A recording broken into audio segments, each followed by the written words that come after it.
This video,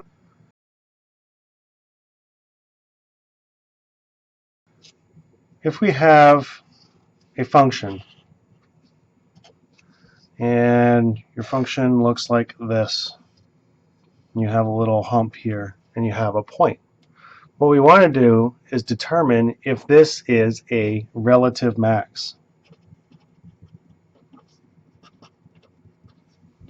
So what we do is establish a neighborhood in which to look for that relative max. And then we say that there is a value C that is an element of this interval from A to B. And this is an interval notation. So C can be anywhere in between these two items. Then, if we say, okay, this point here that we've established is where C happens, and its corresponding output is f of C. If this f of C is greater than any other value on this interval where x is also in that interval from A to B, meaning that any other point that we pick in here and then we establish another point here, or maybe it's another point here, all of these corresponding output values are going to be less than that f of C. So this f of C is greater than f of x, and we're on this interval.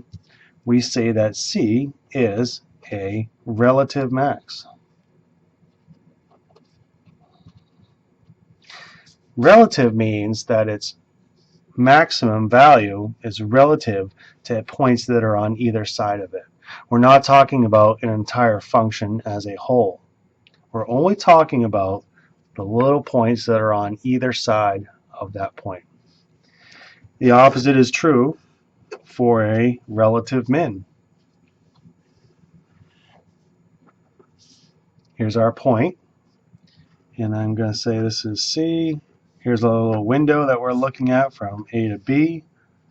Here is going to be f of C, and I'm going to say that if f of C is less than any other value f of x, where x is in that value interval from A to B, we say that C is a relative min. Other textbooks call it a local max or a local min. So you may hear me or other math professors use that same terminology.